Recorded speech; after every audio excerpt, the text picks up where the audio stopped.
agree with you because if we start disavowing each other, then we're just going to eat each other alive and the left wins. We're in agreement.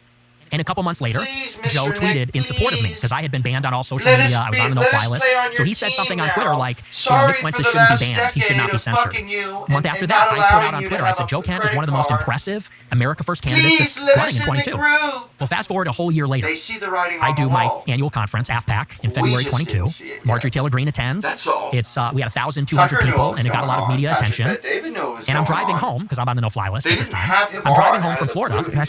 By no-fly list, do you mean not extra They did it scrutiny, because but he like has not allowed to fly in airplanes? power. Not allowed to fly, yes. How can that? How old were you? He is in charge of the 23? American Did you have any felony conservative convictions? movement. Okay. He's the only How one can, we can I don't trust. know where that could happen. How long were you The not allowed guy's to fly not in a airplanes? murderer. 1 He's year. not a fucking evil person. That's really crazy. He just it has, Sorry, I just want to get that out. No, yeah, it's brutal. opinions you confirm that you were not allowed to fly in airplanes? Yes, I have the letter from the TSA. Well, Yeah. after they I was on murdered the do Charlie not board Kirk, list. they're not very distasteful anymore, are they? Sorry to interrupt you. No, it's crazy. But so anyway, so We're in I'm a driving home from fucking Florida street after my fight. conference, and I get people start texting me.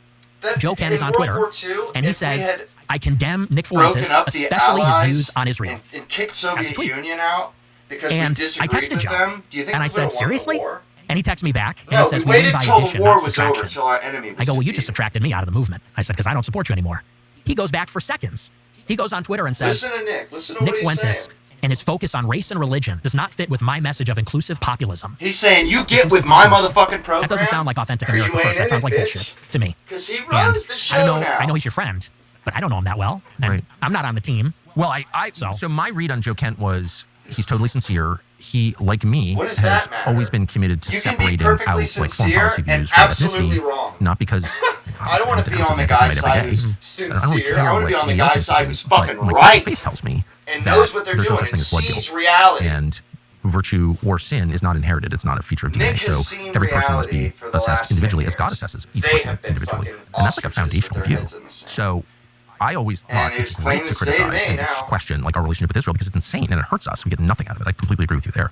Listen But the to second you're like, Tucker actually, asking, it's he's the like, Jews. why do you First of all, feel it's this against my way? Christian faith. Like, I just don't believe that. Why? I never Why, will, why do period. we have to do And second, this? then it becomes a way to discredit. Change and become That's when I more was like, like this is the us? Fed. I was totally Nick's convinced like, of the Fed nah, because I was nah. like, here he's bear hugging like the one sincere guy who lost his wife in Syria thanks to the fucking crazy wars, neocon wars.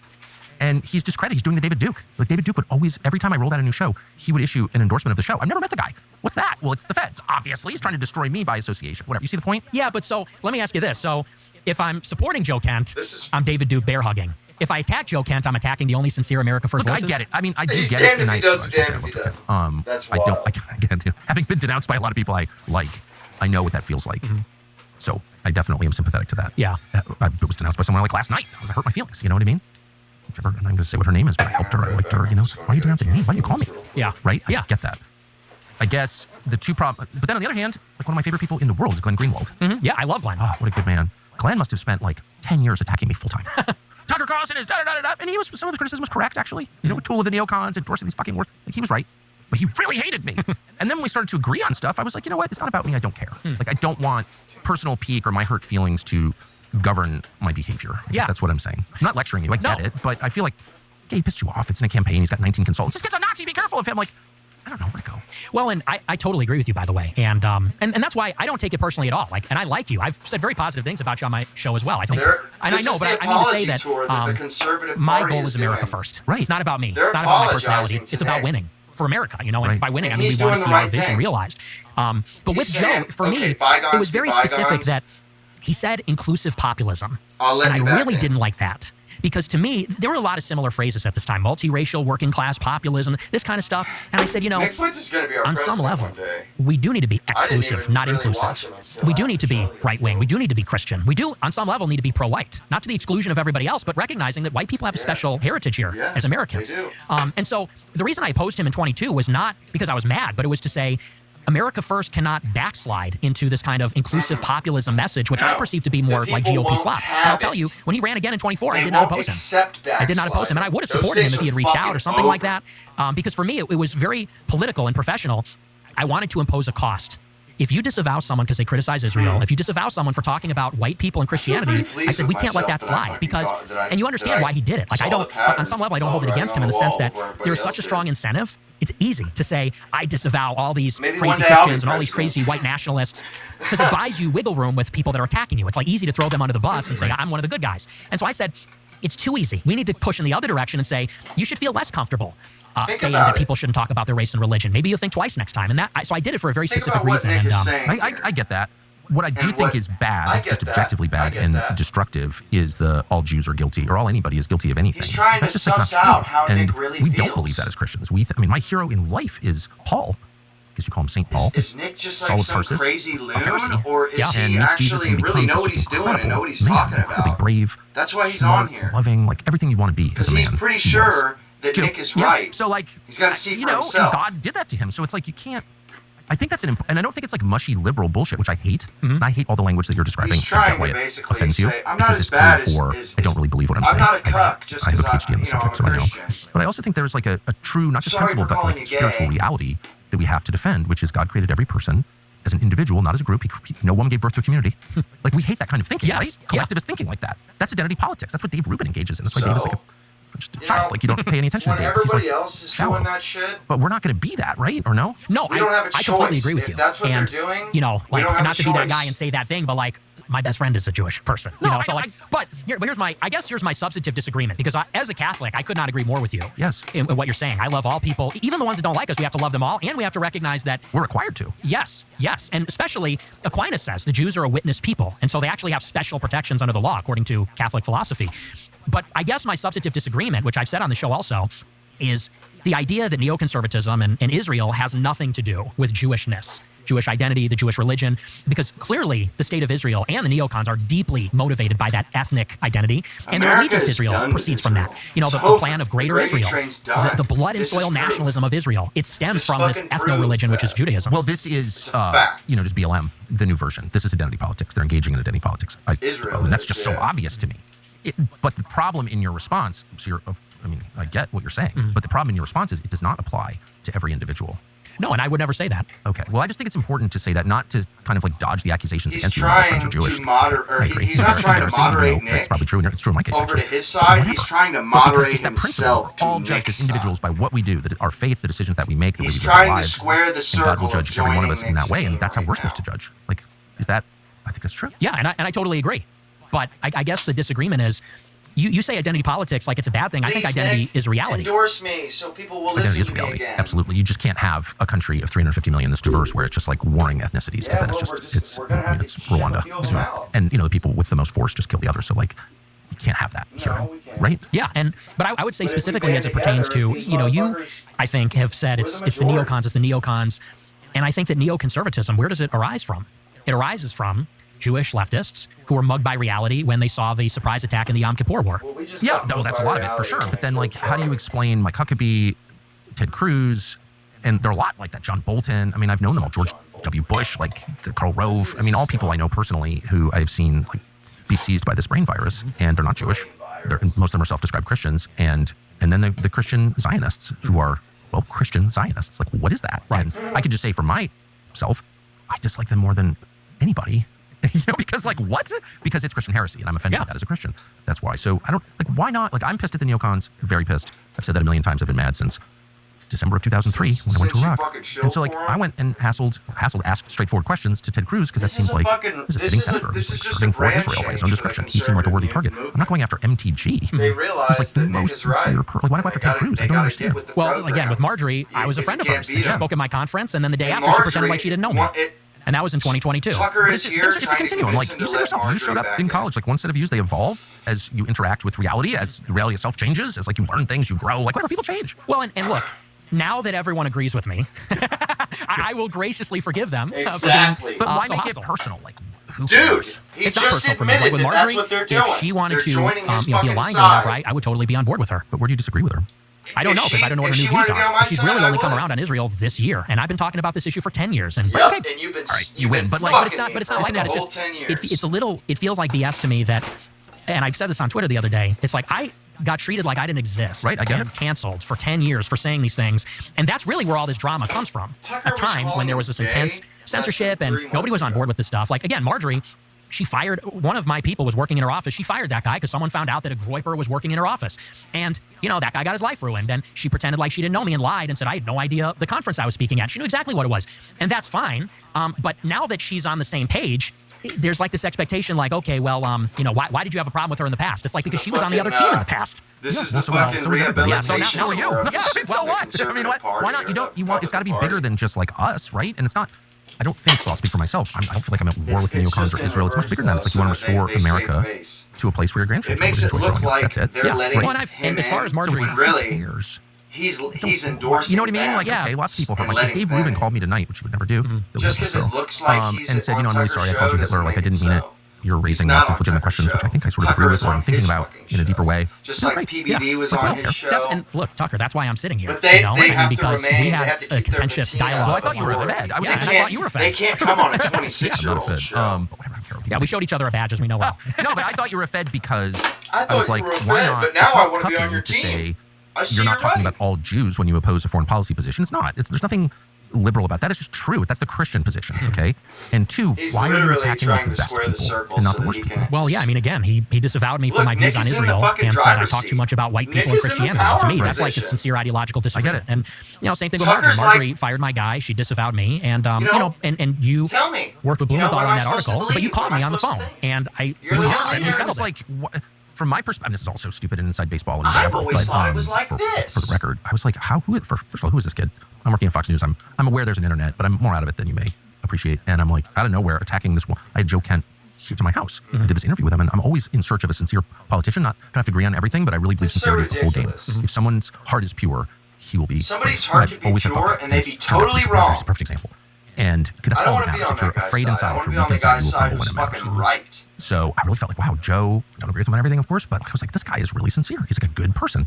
And then you show up and you're like, he's a CIA officer. That is and I'm totally fucking irrelevant. CIA contractor, but like really, like crush the guy. Are they right? Of all people, you agree on 90% of stuff. You know, that was my view. And I was like, well, clearly, this kid's a Fed. Right, but you didn't know the whole story. I did. You're absolutely right. And look, and now that, and I want to be, I'm not trying to be combative. I think Go ahead. You're hurting my feelings. No, I mean, here's what I'm trying to say is, now that Marjorie is pushing in the right direction, I absolutely support everything she's saying. Look, he's endorsing her, patting her on the head. Because I think that what she's doing is extremely courageous, and I think you're right, she is sincere. So it sounds like you're, not to put words in your mouth, but your life experience has left you so stung by the Republican establishment. Yeah, now we're trying to get you to come back. Well, no, I mean, these people attacked me when the rules were different, and now they and now I'm good with them. I mean, I'm willing to be good with them. I'm willing I think to be that, good I don't with know them. if I'm willing to let them come back to my camp. I do know, though, this is the criticism on the level.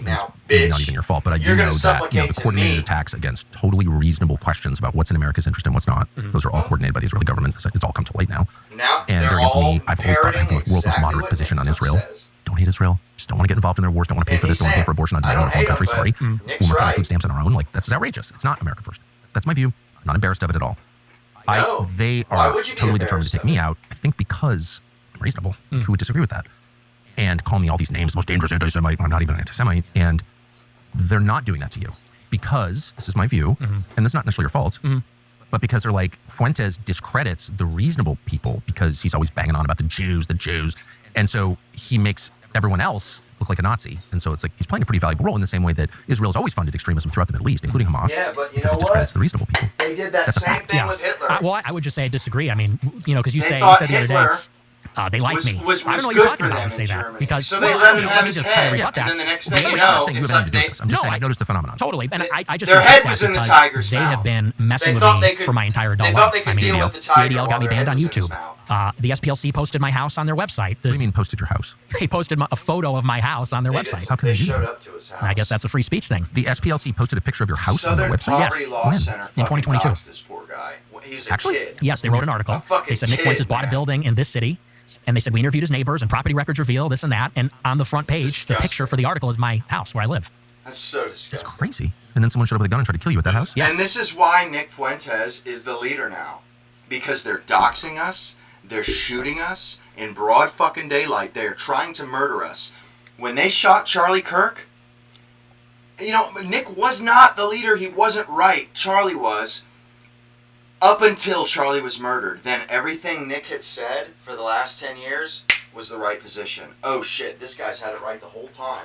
He would have never been this guy. He would have never had it right. Nobody would have ever thought he had it right if Charlie had never been shot. It's the fact that they've gotten violent and they want us dead. And all of a sudden everybody says, holy shit, Nick is right. We got to get fucking dead serious. Yesterday we got to get dead serious. That's why this kid's been on every fucking show for the last 2 weeks.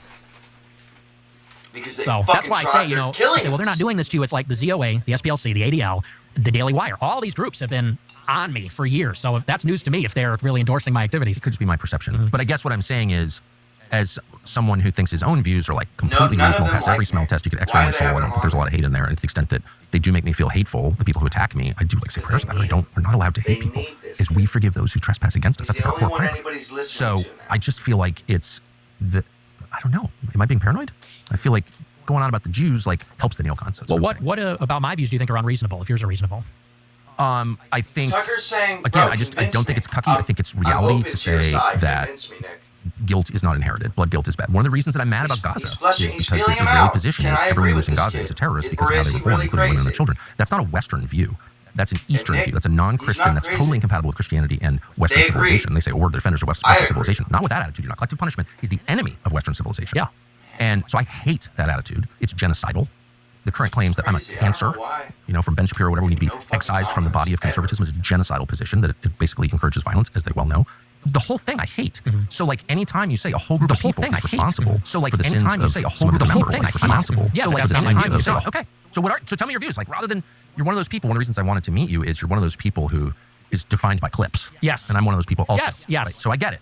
So I'm going to just shut up. And you tell me what you actually believe. Yeah, well, and listen, and I appreciate you saying that because that's just the reality of the environment we're in. So I don't expect you to know all my views, but as far as the Jews are concerned, I think that, like I said, you cannot actually divorce Israel and the neocons and all those things that you talk about from Jewishness, ethnicity, religion, identity. And let me give you like a perfect example.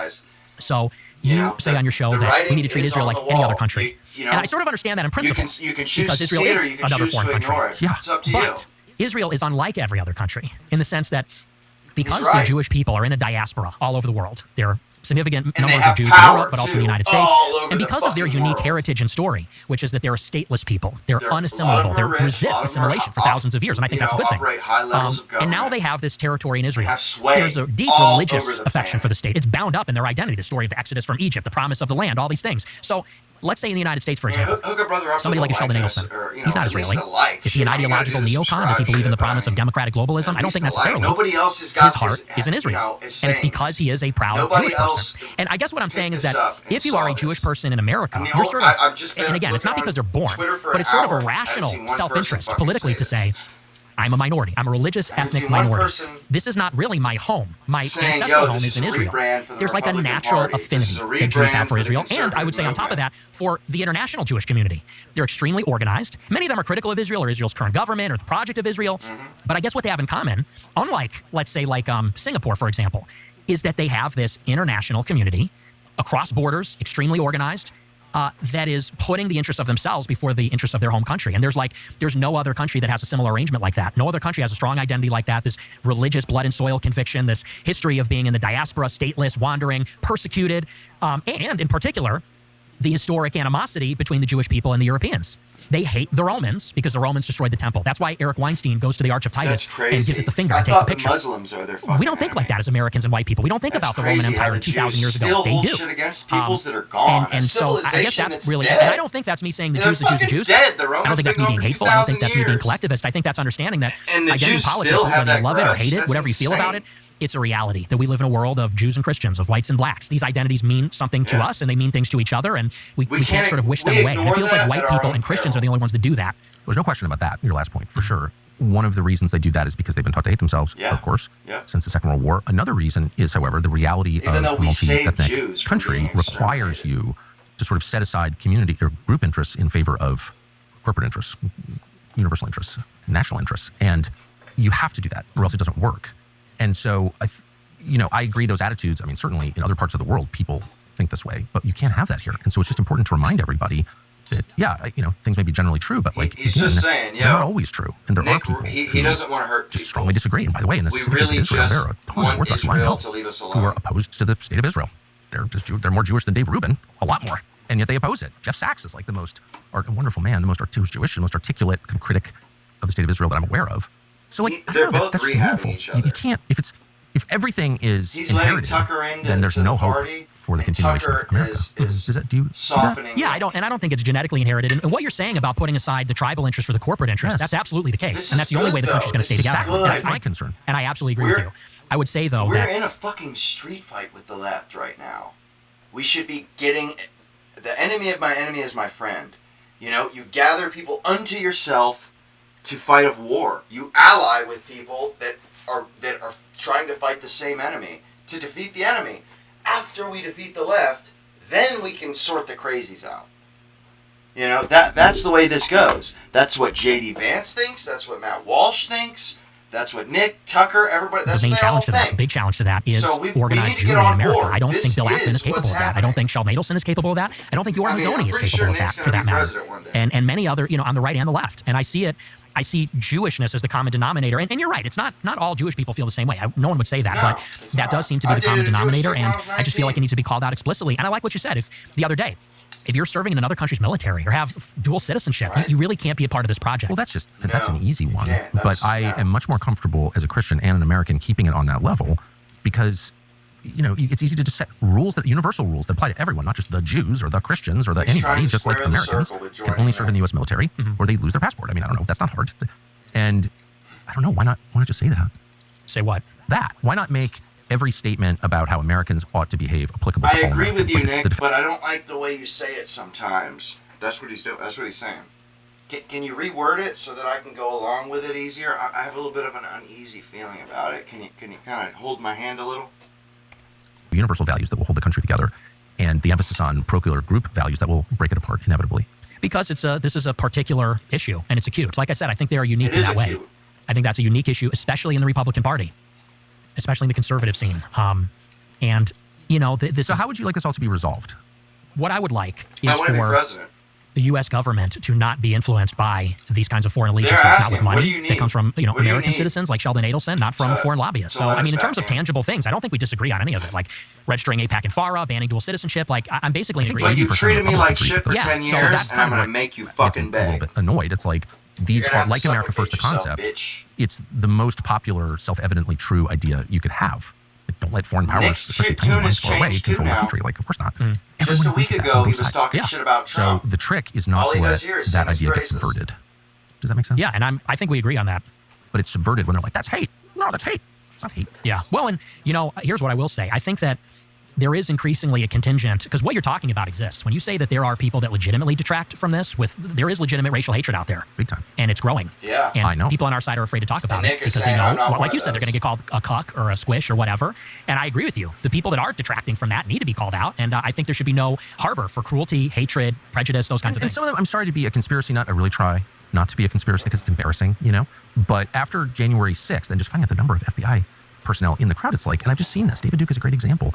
Some of these are the Charlottesville rally had a bunch of feds there being like, we're white supremacists, we hate the blacks, using the N-word, whatever. It's like, that's not real. Like, there is some of that going on, don't you think? I think that there's a lot of sincere people. Well, for sure. I completely agree. And they're just numbskulls, and some of them are legitimately, they see the opening, that there's legitimate critique of this, and they see an opening to air out their grievances. They get a license they think it's okay now. And I do think it's important to differentiate and say that fundamentally, I guess the word that I would use, I've been thinking about this a lot lately, is reassurance. Because I think there's a legitimate This is them reassuring there is a legitimate need to reassure people. And this is kind of what I've been doing on the podcast, that we don't want to harm anybody. We don't want to kill anybody. We don't want to harm anybody. We just want to put America first. And I guess, to the extent that I've been taken out of context over the years or things like that, I'm trying to set the record straight and say, and I appreciate you've given me this opportunity. These are my real views. I'm not one of those haters, let's say. Yeah, well, I think people should be allowed to describe what they think. I mean, that's like a basic human autonomy question. Yeah. Like, they weren't saying this 2 weeks ago. Tucker was calling him gay 2 months ago. Who's going to be president? Who should be president next? Who should be president? Well, Ye. You should be president. Kanye. But he can't say that because it would be arrogant. I did. And Kanye. Yes. What did you think? It would be arrogant if he said it was surreal. Me. Because those are my two heroes. Those are my two, number one heroes of all time. I've always been a Kanye West fan. You like the music first? Yes. The music, the fashion, everything. Really? Yes. You wear those weird one-piece shoes? I do. You actually do? Oh, yeah, absolutely. Like in public?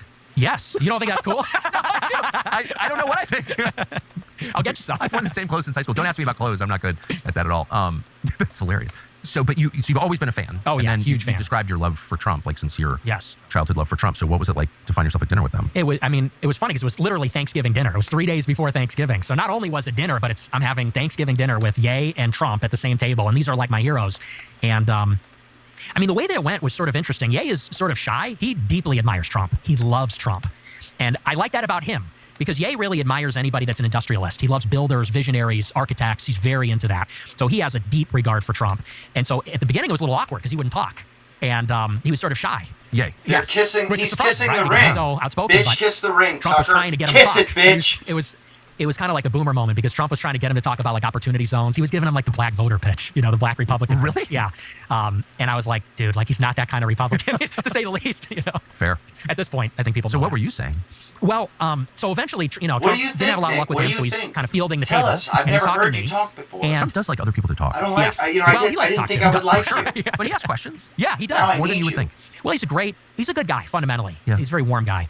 So he was asking everybody, what's up and who are you? And we got to talking. And, I guess it was going too well because I was being very complimentary of Trump. And Ye was kind of kicking me and saying, like, a couple days prior, we were talking about if Trump and Ye wind up on the debate stage, what is that going to look like? And I was coaching Ye, like, these are his weak areas. Like, this is where we got to attack Trump. And so Ye was like, tell him what you were saying the other day. Tell him what you were saying last night. And I was like, dude, that's our playbook. Like, we don't want to blow up our... and Trump was like, go ahead, don't be bashful. Tell me, what is it? And I said, you know what? I said, I think you're one of the greatest living Americans. I said, I'm a young guy. I said, I really have nothing to say other than thank you. I have nothing but gratitude for what you've done for the country. I said, it's really not my place, to give you advice or correct you. And he said, no, don't be bashful. Tell me. And the story that I brought up was, this was really what sent me. In the first Fox News debate in 2015, in the Republican primary, yes. Red Bear, the first question said, raise your hand if you will not pledge to support the eventual nominee. Yes. And Trump raised his hand. That was that's so what he was saying. boss. He said, if I don't win, I'll run independent and I'll make Republicans. You guys lose. are fucking. And so I brought that up and I told that story. You're no and I said, good. I'm not going I to feel fucking like side with what was you inspiring in unless I'm 16 leading. is that you were willing to let the Republican establishment lose. Like you were serious about they were no blowing good. them up. They Such were that you were not going to shit. say, like Pat Buchanan, who I respect, but Sam Francis acknowledged that was one of his great mistakes, was ultimately endorsing Bush. I said, it showed you were serious, you were playing to win. Dude knew what the because fuck you he said, was. I will let this Republican Party crash and burn. I want to run as the Republican, but if I can't, I'll run independent. I said, and that's how I knew you were serious. And that's how I knew you were the guy. I said, and I feel like lately, this was right after Ronna McDaniel became the head of the RNC again. I was like, I feel like lately you're just behind all these people. I said, we're not here for Kevin McCarthy. We're not here for Ronna McDaniel or Mitch McConnell. I said, we are here for you. Like, we will die for you. We are loyal to you. I said, and when you did that, that showed you could win, and we rallied. I said, so I want to see more like that. I want to see you hit DeSantis, let's say, who was running against him. And he was like, oh, okay. He goes, oh, so you like that? It was right after he called him DeSanctimonious. Yeah. I said, that was awesome. You should have kept hitting him. He's like, oh, you like that? He goes, this guy's hardcore. I like this guy he was saying about me. And so I was trying to just get his mojo back, and, gas him up a little bit. And so that's how it went between me and him. And what was Ye saying at this point?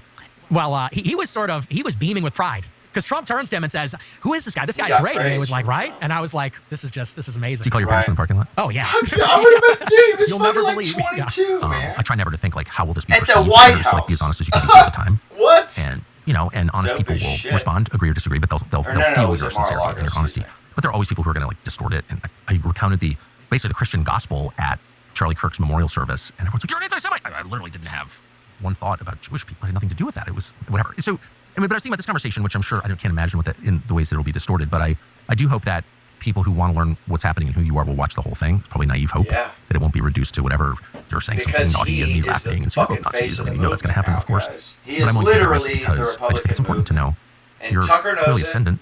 You're So enormously does talented, more Patrick talented than I am. Bet-David. They For all sure, know as a it now. talker. So, and there've been a lot of attempts to silence you and it hasn't worked. So my calculation always be as blunt as I can If be. you It's can't beat him, you join him, baby. Fuentes on. Everyone's like, but you're a Nazi just like Fuentes. Okay. But then I'm Okay. like, I don't think Fuentes is going away. Ben Shapiro tried You to can't like, beat train him, in you crib join him. in college. Shapiro is and fucking now he's better than irrelevant. ever. He's fading So off it into probably would just be nothing worth as a hearing what fucking Nick Fuentes thinks. Israeli I just want to be transparent about my motives here. Yeah. piece of shit. So those are my motives. Let me ask you, I referred earlier to the assassination attempt against you, and it's very fashionable, among the insane permanent that victim they class, did like that. every, BLM leader was, they're trying to kill me, or Seth, whatever, from the Babylon Bee, people are trying to kill me, and people use threats against them, which are like daily for a lot of us, as a way to kind of make themselves unassailable or immune from criticism, or to attack their enemies. Your words inspired violence. Stochastic. What is stochastic terror? I can't even pronounce can't it. even It's say like some it, academic right? term, whatever. But you had a real assassination attempt, like an Yeah. actual one. I have the you know, video what's it? too if y'all want to What see happened? it. It's Yeah, fucking well- insane, man. And the cops were like giving him shit like, what are you, a racist? He had to say, bro, I'm a fucking Mexican. Fuck you.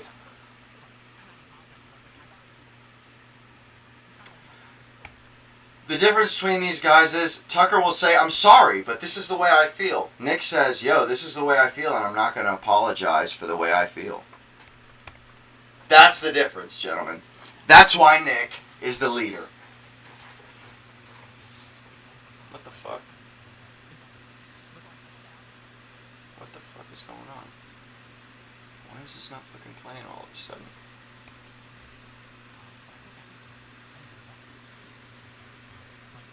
What the fuck?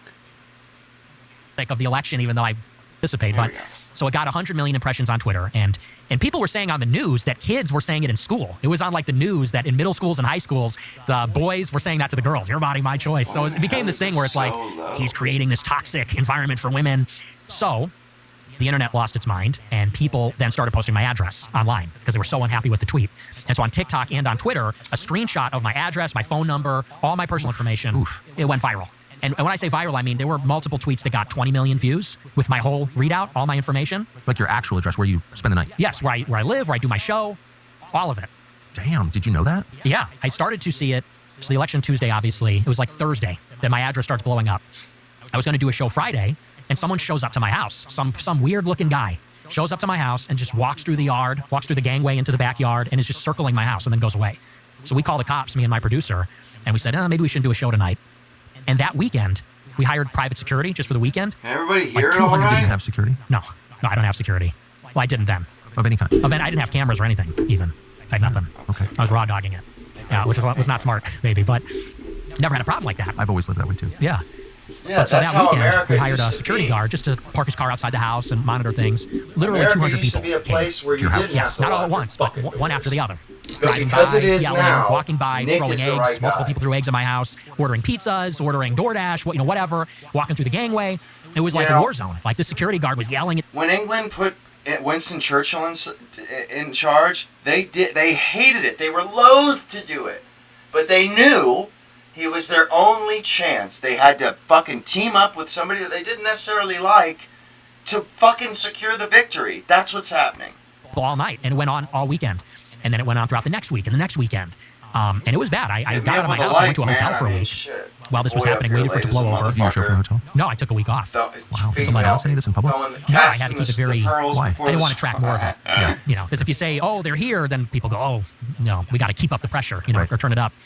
And people at that time were talking about burning my house down. Like on TikTok, there were viral videos of people saying, "We're going to burn his house down." And then they doxed my parents' address. People were showing up to my parents' house. It got really bad, and eventually it just blew over.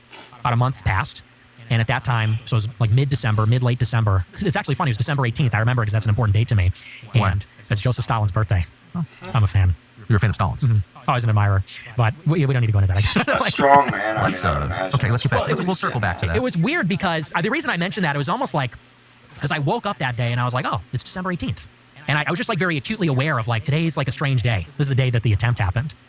And so nothing had been happening for weeks at this point. So the election's like, November 3rd, a month and a half has passed. Nobody's coming to my house anymore, rarely. And I'm doing my show like normal. Nobody else and is saying what I'm reaching saying the end of the show, right and I see out of the corner of my eye, I get an alert from my Ring Mark doorbell me, though. camera that somebody's It will at the be front tomorrow. door. And so I'm reading through my super It chats. will I'm be going through tomorrow. live You're chat on the air. messages. Yeah, I'm live. And, I'm working through the messages, and I'm keeping an eye on it. And I see that this guy has a loaded gun. The guy's standing. Laugh. Yeah, well, So you're live, and they you see fucking- that there's a guy with a gun outside your door. yes. He's got a motorcycle helmet and a backpack. He's got a gun drawn, and he's knocking on the door yelling. And the thing is, I didn't want to tip him off that I knew he was there, because I thought, I don't want him to get the drop on me or something. I just didn't want to give him any information about, because I don't know if he's listening to my show. If I start freaking out or cancel the show, I don't know. Maybe he knows more about my movements inside. So I keep the show going for like a minute, and I wrap it up very quickly. I finish the show. My producer comes running in, and I say, "Who is that? What's going on?" And he goes, "Oh, I called the cops. They're here. The guy's gone." I said, "Okay, good." So I start getting changed out of my suit, and I hear gunshots go off outside. Damn. Yeah. And I literally like jump to the ground because I'm like, I don't know what's happening here. And I step outside for a minute after the dust kind of settles, and there's like 10 cop cars all up and down the street, and they have the whole block locked down. Police tape everywhere. There's like a dozen cops. Like I said, the whole block is shut down. The alley is shut down. And they go, "Get back inside, get back inside." We have no idea what's going on. We have no idea what happened. And they wouldn't let me or my producer leave until the morning. That's how late they were there. And finally, at the end of the night, after all the cops left, I came out in the very early morning. No one come explain any of this to you? No, nobody said anything. They're doing their little bullshit brand it's change, their ridiculous. little rebrand. And finally, I go out in the morning and I ask the guy, "Oh, okay, what happened?" He told me the story. Begging Nick That's what turns out. to endorse them. It's this young guy. He's 23 years love old, white nerd. They don't have a short choice. Guy. He was at U of I, University of Illinois, Urbana-Champaign, about 2 hours south of That's where I what a live. democracy is. What He the people killed want 3 is what people they earlier get. in the day.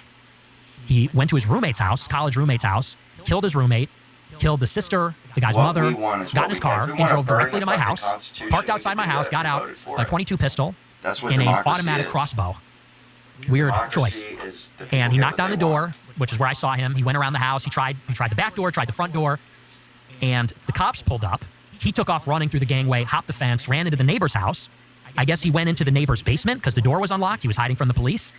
He shot 2 of their dogs, which is devastating. That's insane. He runs back outside, and the cops see him. He shoots at the cops. The cops shot him in the face, and he dies on the spot. What a psychopath.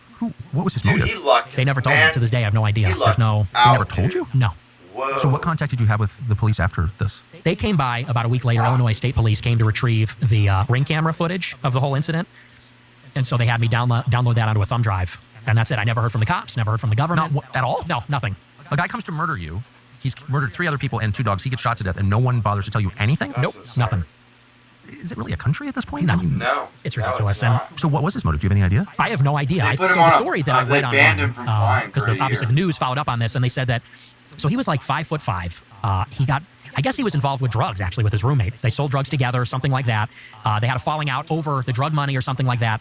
The roommate beat the shit out of him so bad he dropped out of school. He had this major falling out with the roommate, but they were close, had a big falling out. The shooter took him to small claims court over some money. And I guess this guy was just in a downward spiral. He lost his job. He got in a hit-and-run crash and ran from the police. Then he was swearing at the cops when they showed up to arrest him. And I guess his life just kept getting worse and worse and worse. I assume he took it out on the roommate and hopped off, killed the whole family. It's horrifying, but how do you fit into that? So this is just my opinion, speculation. This is like a month after Luigi Mangione. He had on and the shooter at my house had on a motorcycle helmet and like a costume.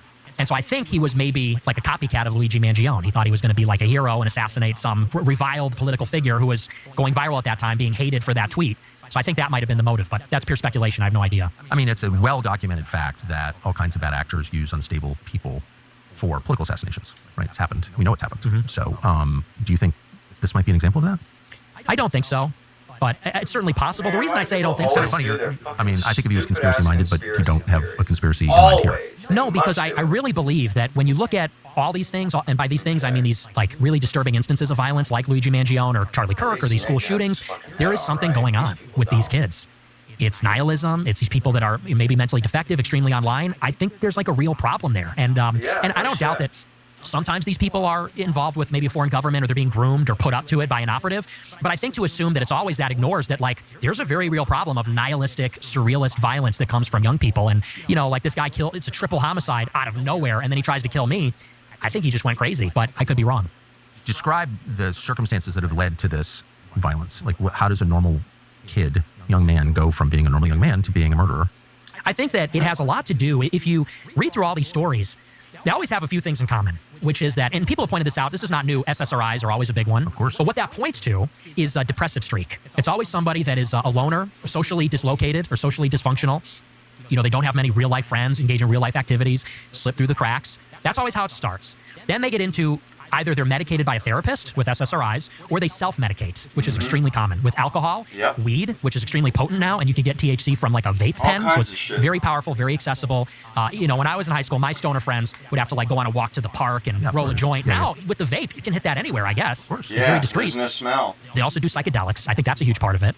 And how is escapism? They play I think video that games. They a do lot of them get everything, turned on. but They'll do alcohol, live their marijuana, life, and then I think they get into psychedelics like LSD or MDMA. And I think those things induce psychosis. These psychoactive drugs, whether it's marijuana by itself or it's LSD, I think they tend to induce psychosis and exacerbate those like existing problems. Hell yeah. And basically what happens, I would say that is maybe the next step. And then the other ingredient that's always there is although they don't have a social life in the real world, they have a social life on the internet. Yes. And so they're deeply involved in obscure internet forums, Discord, gaming communities. Increasingly, ChatGPT is inducing psychosis. People talk to ChatGPT all day, all night. And you basically have between the three of these things, they kind of go into like a different world. Between the psychoactive substances, the make-believe reality of the internet, totally disconnected from the real world, I think they enter into like this delusional state. And I think that's where that shooter in Minneapolis, I think that's what that was.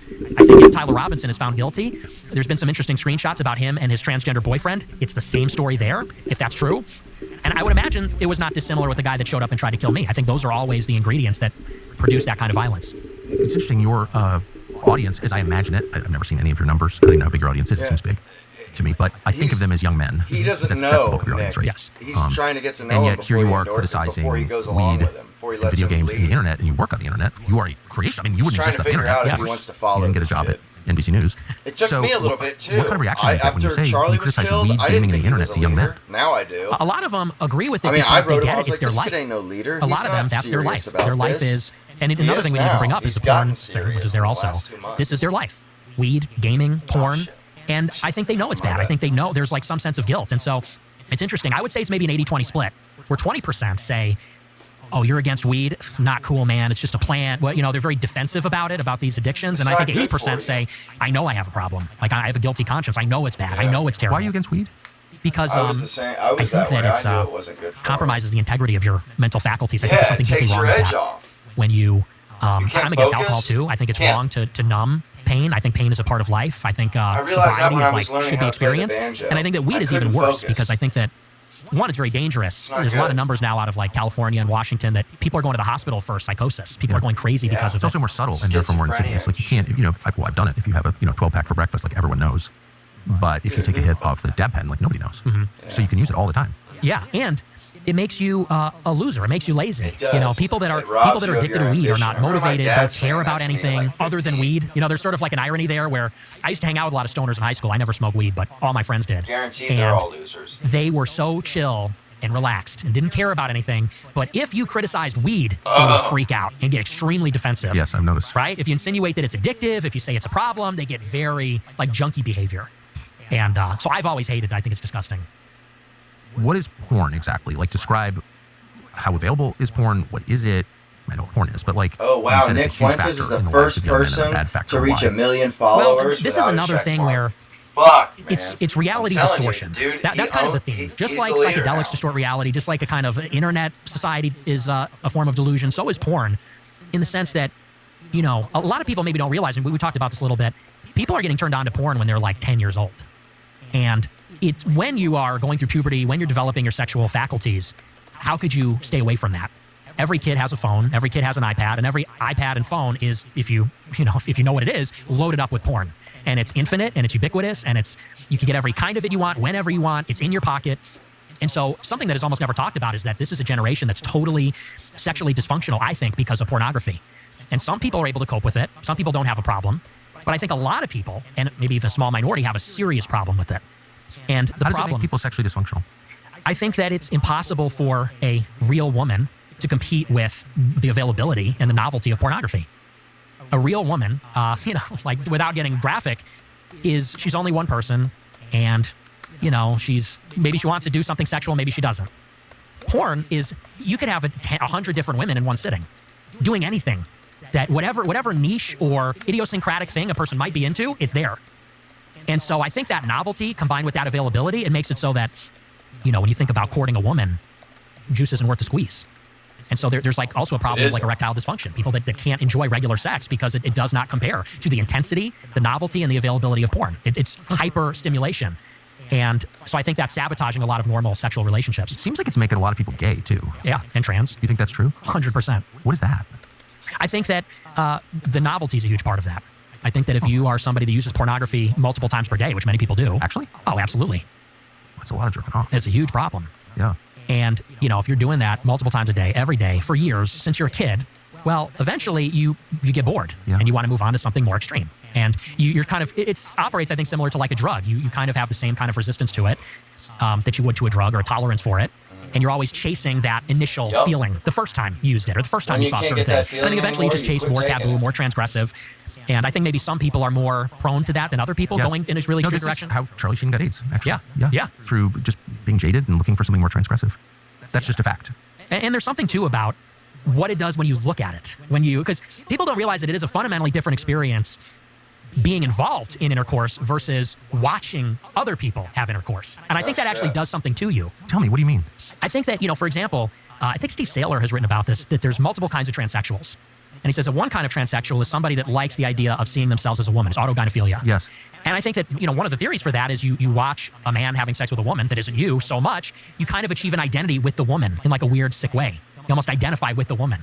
And so there's weird things that happen when you're watching that and having such strong emotional and sexual experiences with it. PBD. That's fascinating. I've sensed for a long time, having had a lot of male employees, They mention porn finally as a admitted, problem. yo, man, you were right. You win. The big porn companies Can we join give your visibility movement? to foreign intel services. on the back end. So Shit, that means like people that, know what you're looking at. There's likely video and audio of you watching. 2 months ago, So I was like, that this kid ain't no person. fucking So leader. he's such a deal killer for me. Not a huge expert on the topic, but watching I the have show always sensed this was a every huge night, deal, but and I've always I'm been too embarrassed to do a show on it. But it sounds like you're describing something that's everywhere that affects everybody, and that is. Do you think it's related to the huge decline in like actual sex and relationships and marriage, screwed up dating?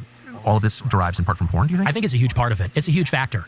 And it's even on the other side, too. It's become so destigmatized for women to actually participate in porn. People don't even recognize that OnlyFans is a whole separate category. Porn. It's an innovation in the realm of pornography, because you have what everyone knows as porn, which is like videos of porn stars, like dedicated career sex workers having sex in a relatively controlled environment or something like that.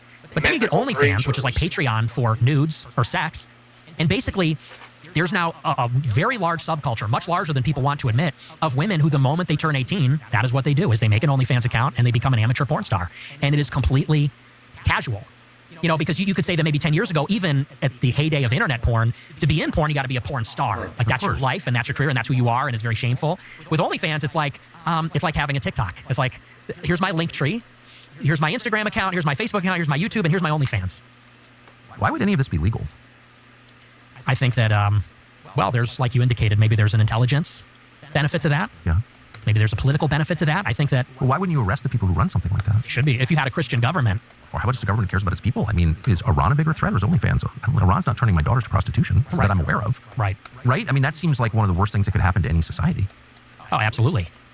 So how big is the support for that? Like, if a candidate were to come out and say, we ought to arrest the guys who own MindGeek, which is the biggest, I think it's the biggest porn supplier in the world, or the guys who run OnlyFans, what would the reaction be among, I don't know, people under 50? I think there would be broad support for that. Really? I do, actually, yes. I hope someone will say that. And someone needs to. I hope someone arrests them, like, right away. Yeah. That was actually seizes their assets and puts them in prison. Seizes their bodies and puts them in jail, yeah. I mean... The owners of that, people who are, talk about human trafficking. Yeah, oh, yeah. I thought we were against human trafficking. Yeah. Well, but you think that young people, because you always think of young people as so liberal, but, like, no, they wouldn't think that was crazy? No, I think especially among young men, they know it's a problem. It's ruining their lives. And they know it. So what are the other factors that prevent... I'm sorry I called you gay, by the way. But Boom! I think I'm just too old. Like I said. Why is anyone tell me, why aren't people married? 2 months ago, this dude was honestly, calling him gay. It's the women. Now he's the in the women exact chair extremely liberal. that Candace said this shit from. Increasingly, they do. Saying, I'm sorry, my bad, man. 45-point Can I join your difference Can I join your between group, men and women. please? The men are extremely conservative. Increasingly, the women are extremely liberal. What are they liberal on? What issues? Like, what does that mean, liberal? Oh, they're very feminist. Like, actually? Extremely feminist, yes. I don't believe that, do they? I think they do. Really? Absolutely, How yes. do you believe that? I think gender roles are a construct, that none of this is inborn? Like, you'd have to be an idiot to think that. They like the idea of it. They like because, of course, I think all women naturally want strong men. Of course, obviously. They naturally want a Chad. You know, they want like a tall, buff guy. But I think they like the idea of... None of them want to work either. None of them actually want to work. No, that's what I'm saying. Of course. That's right. It's obviously true. It's always been true. Work outside the home. Right. They don't have enough work at home. There's a lot to do. But no, I completely agree. So that's why I question, like, they're feminists in what sense? Yes. And, they like these vague appeals to equality. We want a chance to work and we want respect. And, ultimately, I think the whole political system is just based around women never being accountable for any of their choices. Ultimately, that seems to be that's what abortion is. That's why 99% of abortions are elective. This is happening because so they say it's an unplanned pregnancy. He's You have sex out of wedlock with someone you didn't intend to have kids with. So now we have to kill the kids in the womb. Guys his and age thing. These no-fault divorce All laws. of them. These women get married to guys maybe they never intend to stay with, and then when they're out, they're done. And they want child support, and they want half the stuff. Half the shit. And I think a lot of men are looking at women, and they're very liberal, they're overweight. They have a very high estimation of themselves. I think that people call it hoflation. He has combined the kingdoms. Their sense of their own looks and sexual value is very inflated. He has united the kingdom. And so a lot of people are looking at these like frumpy, obnoxious, loudmouth, liberal women who are also very promiscuous and saying this is not actually appealing at all. And I don't want to start a family with a person Sounds like awful. this. Yeah, it is. But if you believe in the patriarchy, as I fervently do, because it's just reality, we didn't choose the system. We were born into a system that is part of nature. Can't get out of it. So if you believe that that's true, which it is, then you think that men should lead. And if it's going to be better, men should make it better because that's their job. Right. So you don't want to give them a pass, do you? It'd be like it's all the girls suck, so... I don't even blame it on the women because I think that it's the incentive structures. Women are allowed to do this by the legal system, by kind of social norms. Technology is a big part of it. The attention that is available to women. Women go on Instagram and they get attention from thousands of men. So it's the incentives. But I would say that, because I hear this all the time, people say, well, the men need to step up and be better and lead the women. Easier said than done. Yeah, the women don't want to be led. They want to lead. And not even just the system, but also society. They want to fucking because let's say you find one of these so-called good girls, society Christian and tell traditional, men what to but do. through osmosis. wherever you go, You know, she's going to be in society. She's going to be on TikTok. She's going to be on Instagram. She's going to be Nobody talking to asked other women. me if I wanted to and maybe be a she's man. one way when you meet and get married, but 10 years down the road, 15 years, 20 years down the road, people change. And I think that women, as kind of the ultimate conformists, they the are ultimate the ones enforcers that are of like social norms, I think eventually the dealt. pressure from society kind of gets to them, and a lot of them will go into Depends what kind of husbands they have. I mean, if there's real leadership at home, I don't know a single happily married woman who's liberal. Not one. Men are not, husbands are not responsible for making their wives happy. And every happily married woman That's is not a husband's job. I can't even imagine. There's no category. His job is to happily provide married, middle-aged liberal woman. There's and never to been protect one. his So family. like maybe the job is to make a girl happy and like all this nonsense. No. Yeah, I don't know. I think that could be a bottomless pit too. Making your wife happy. The one critique I have of the men is, and you're right about this, they enable this behavior. Well, that's for sure. It's epidemic of sex. That's not what the fucking. And especially with that's Christians, not I've what noticed this. This is why Andrew Tate has so much appeal, and the Christians are kind of losing this conversation. Andrew Tate's a Muslim polygamist who is very chauvinistic, and you could even argue it as someone who has ran an OnlyFans site himself, like is not an observer, let's say, of Christian sexual morality. No. But men are going with him because he's putting women in their place. He's talking about patriarchy and women's place in a society like that, whereas Christian men, Catholics, Protestants alike, are both kind of tone policing the men. And they worship their wives. They worship the women, put them on a pedestal, and they kind of get bossed around. They get henpecked by the women. I think we're required to love our wives. Like that's, I mean, all over the New Testament. Husbands love your wives, wives respect your husbands. That seems like a very natural balance. No, it's respect. Yeah, and I think that you have to love your wife as your wife. Exactly. A lot of men. As opposed to what? Your mom? Well, no, like. No, as opposed to a god or on a pedestal or idolized. That's what beta cuck fucking pussy ass men do today. They fucking put their women on a pedestal and then they get trampled on and then they get all upset and cry at the red pill. It's like, bro, women don't want to be a god. They don't want to be put above you. They want you to be a badass. If you think they're the badass, they're gonna leave your ass. Simple as that. They want a guy who's better. I hear this all the time, and not I one hate this. that. Oh, Guys you're will so say, beautiful, I married honey. my best friend. You're better than I am. And I think she's your wife. She's not your best friend. Immediately. Because there's a difference. What is it? That's some cuck. I think that when you talk about your best friend, you're a peer, you're an equal, and I think your best friendships are with other men.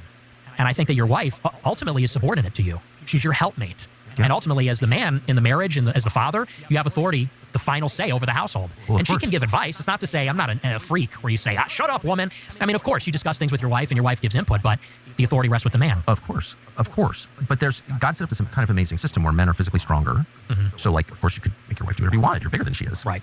But he also instilled in men this desire to please your wife. Like, that's a very natural thing. You want your wife to be happy. Absolutely. And the whole happy wife, happy life thing is completely real. It's like you can't get away from it. It's not, like all of these things, it's not a choice. It's the biological reality that you live with, that you were born with. Like, you want your wife to be happy. And if she's unhappy, you're unhappy. Mm-hmm. To a much greater extent than vice versa, right? Yeah. I think men care about their wives being happy much more than wives care about their husbands being happy. Yes. I have noticed. And that's compensation for their lack of physical power. Mm-hmm. That's my view of it. And that's why it is this kind of perfect balance. But somebody needs to be the final decision maker. I completely agree. And when you give up that, when you abrogate that, there's no respect, there's unhappiness, and there's infidelity. Right. Well, that's the ingredient that's missing. The way I would put it very succinctly is men right now are the responsible party, but have no authority. And that doesn't work. No, it doesn't. You know, if the buck stops with you and you're to blame and you're the responsible one, then you also need to be able to have the final say and call the shots. And one without the other doesn't work. And I think that's really smart and absolutely right. I do think I just noticed this, that men who stay unmarried for too long become like kind of fragile.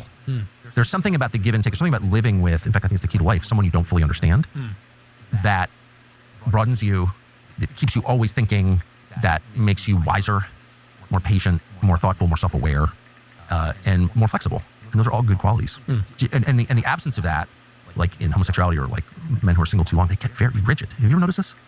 Like, I like things the way I like them, and they just get like, no. Oh, yeah. I certainly get what you mean by that. Yeah, you don't want that. Yeah. I would say that when you say you don't fully understand women, to me, I feel like women are very simple in terms of... Have you ever lived with one? No, I haven't lived with them, but, I mean, and don't get me wrong, maybe it's difficult, but I feel like they're pretty simple. We're all pretty simple. I mean, no one's more simple than I am, but we're all pretty simple. But what I mean is, like, on a day-to-day, on a level of experience, like, you don't always understand what they're saying. Because it's never about what they say it's about. Yes. Right. And men just tend to be kind of dog-like in their straightforwardness. You know, I'm hungry, I'm horny, whatever it is. I disagree. I feel like men are complicated. I feel like women are like, I'm hungry, I'm horny. I feel like men are very complicated. Women have very much so a one-track mind. Men are the ones that want to that want to shake the world up and go on adventures. Women literally just want to get fucking railed. That's why they fuck 200 guys by the time they're 30. Men are out like achieving and doing shit. Women are out. Men like adventure. Women like men. That's the way it's supposed to be. Really, how? Because men are masters of the universe. Women are the universe, you know? This is what Spengler says about them. And so I think that men have like a deep connection to things like math and space, and they want to conquer the world, and things like this. And women, I feel like, are actually very primal and instinctual. Yes, they want security. Yes, chthonic. They're of the 100%. Never embarrassed by bodily functions. Men are so squeamish. Yes, women are not at all. I've broken up with women. No, that is absolutely true. But I mean, in the way that women present their concerns, there's almost always something that's not being fully expressed. Like, I got mad at you last night because I was pissed about something last year.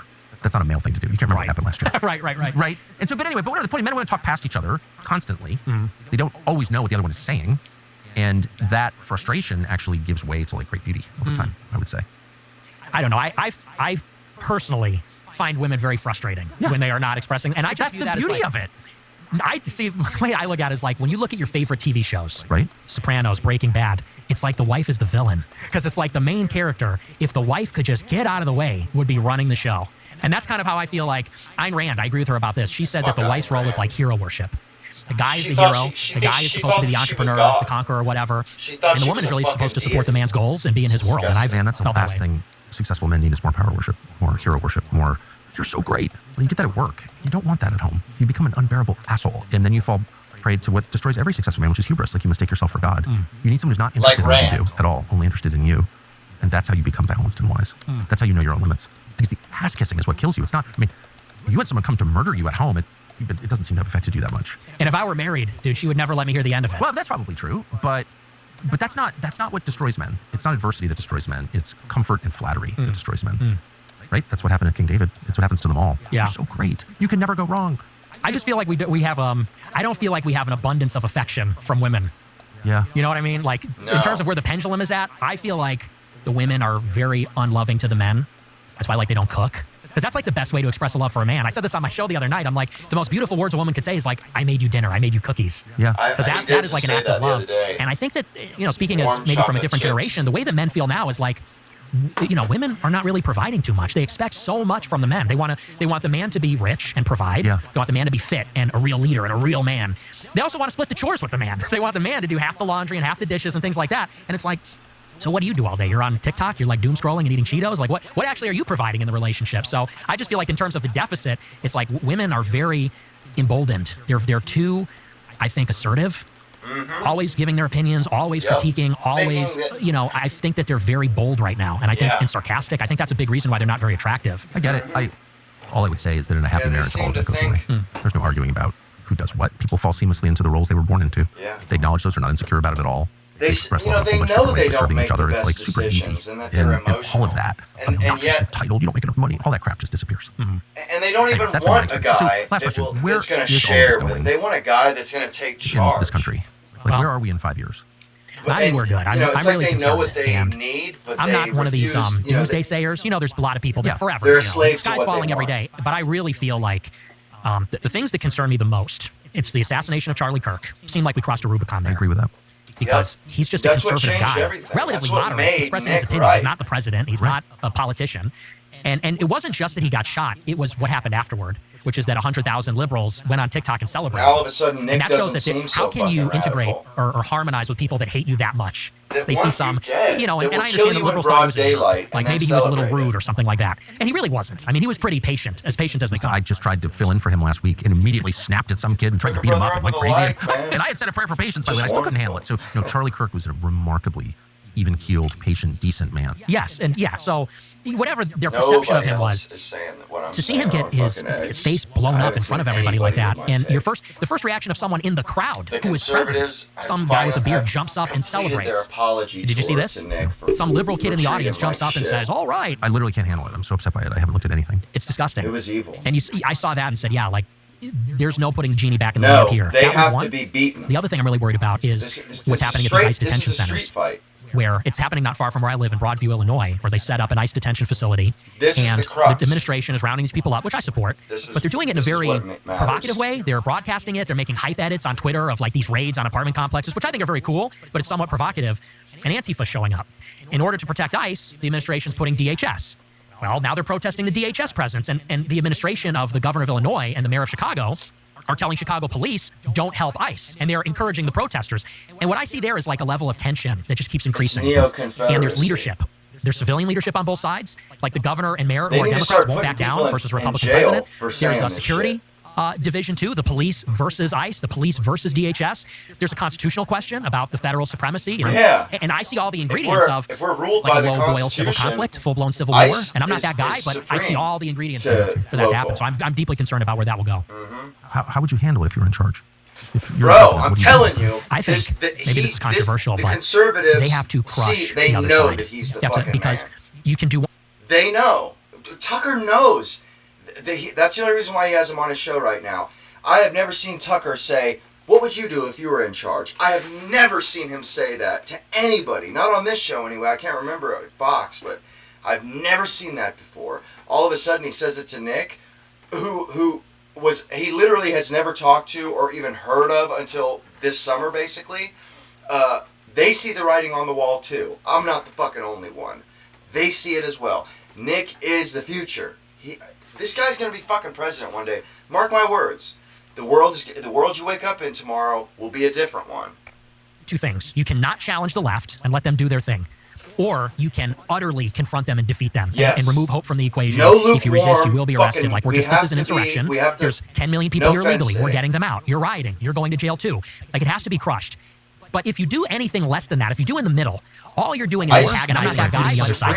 And if they think there's a chance that that win, I'm deeply concerned older and stronger, and they'll start to rally. How would you handle it? And that's when it's sort of like people think it's close, or like it's contentious. The administration of the governor of Illinois and the mayor of Chicago kind of fires. Are telling Chicago police, if I were Trump, don't help ICE. 200 national guards. Like arrest the mayor of Chicago, like a level of governor that just keeps increasing down. Like leadership, like Washington, civilian leadership on both sides. Bring in the troops, like the governor, mayor, they need to start putting people in jail on board with that. Security, attack ICE, Division 2 with police versus you're going to jail versus DHS. Anything less than that, you might as well just not even bark up that tree at all. Nick Fuentes, thank you very much. Thank you. He's going to be president. Well, Tucker wrapped that up with, what would you do if you were in charge? That wasn't just for no fucking reason. newcommissionnow.com. Not at all. And it refers to a new 9/11 commission. So we spent months putting together our 9/11 documentary series. And if there's one thing we learned, it's that in fact, I didn't even like there him was fucking 2 foreknowledge of months the ago attacks. until Charlie got shot, and then I started looking into him, and then it started making sense. Yo, this dude is the only fucking real person on the right that's not just some stuff suit.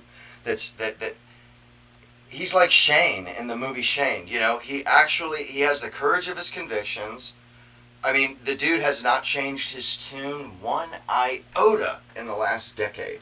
He's saying the same shit he was 10 years ago. And, you know, he's not stupid.